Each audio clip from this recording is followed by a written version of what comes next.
Assalamualaikum warahmatullahi wabarakatuh. Baik Ananda dimanapun Ananda berada, salam sehat dan sukses selalu. Sekarang kita bertemu kembali dalam pembelajaran tektonisme. Sebelum kita lanjut mengenai pembahasan mengenai tektonisme, kita lihat dulu struktur lapisan bumi kita. Di mana struktur lapisan bumi kita ibaratkan dengan kita merebus air di dalam sebuah periuk di atas sebuah kompor. Sekarang kita lihat struktur lapisan bumi kita. Struktur lapisan bumi yang pertama, yang paling luar, yaitu lapisan litosfer atau crust yang terdiri dari material padat, yaitu lapisan tanah dan batuan. Ini kita ibaratkan dengan tutup periuk. Kemudian, lapisan mantel atau astenosfer yang terdiri dari material yang kental, panas, dan berpijar, ini kita ibaratkan dengan air yang mendidih di dalam periuk. Terus kita lihat lapisan yang paling bawah sekali, yaitu di bawah lapisan mantel atau astenosfer. Inilah yang diistilahkan dengan lapisan barisfer atau lapisan inti, terdiri dari lapisan inner core dan outer core. Inner core adalah inti dalam dan outer core adalah inti luar. Dan lapisan ini tersusun dari material padat yaitu nikelom dan perum atau nikel dan besi. Ini kita ibaratkan dengan kompor dengan apinya. Ketika air mendidih disebabkan oleh kompor dengan apinya, ini kita ibaratkan lapisan astenosfer dengan material panas dan berpijar yang disebabkan oleh adanya lapisan barisfer atau inti.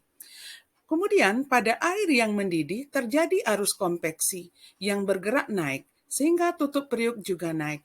Pada lapisan atas arus bergerak secara horizontal, sehingga tutup periuk bergerak secara horizontal ke samping.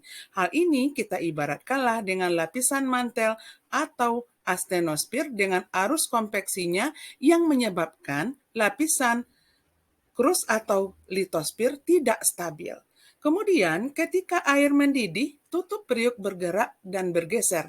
Inilah yang diibaratkan dengan proses tektonisme. Saat air mendidih, terdengar ada tutup periuk bergetar, itulah yang diibaratkan dengan seisme atau gempa bumi. Dan ketika air mendidih, air itu ada yang naik ke atas dan bahkan tumpah keluar. Itulah yang kita ibaratkan dengan vulkanisme. Nah, apakah yang dikatakan dengan tektonisme, vulkanisme, dan seisme? Selanjutnya, kita akan bahas dulu mengenai tektonisme.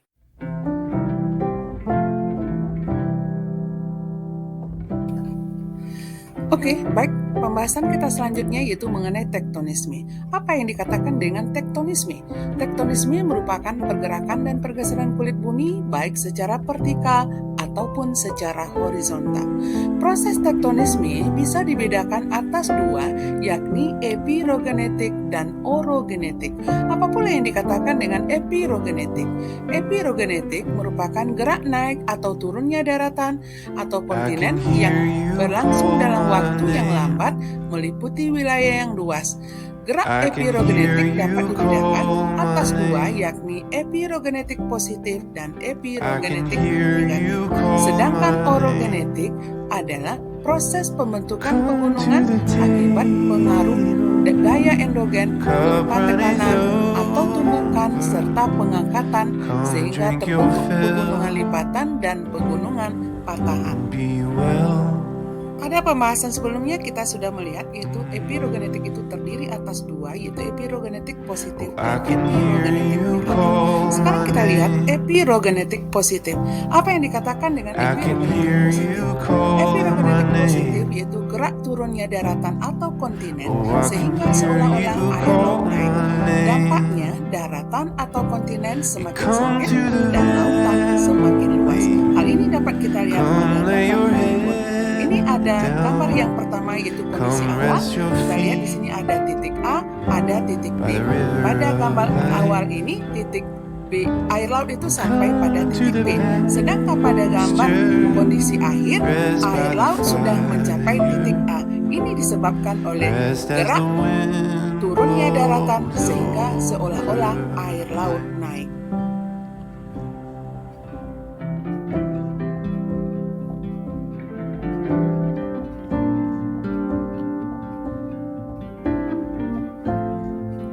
Sekarang kita kita lihat yaitu mengenai epirogenetik negatif. Apa yang dikatakan dengan epirogenetik negatif? Epirogenetik negatif yaitu merupakan gerakan naiknya daratan atau kontinen sehingga seolah-olah air laut turun. Dampaknya daratan atau kontinen semakin luas dan lautan semakin sempit. Hal ini dapat kita lihat pada gambar Gambar yang pertama yang berada pada sebelah kiri, ini kita lihat tiang yang berwarna hitam separuhnya berada di dalam air laut. Ini pada kondisi awal. Sedangkan pada kondisi akhir, pada gambar yang kedua di sebelah kanan, kita lihat karena adanya gerak naiknya daratan, sehingga tiang itu juga sudah berada di atas permukaan air laut.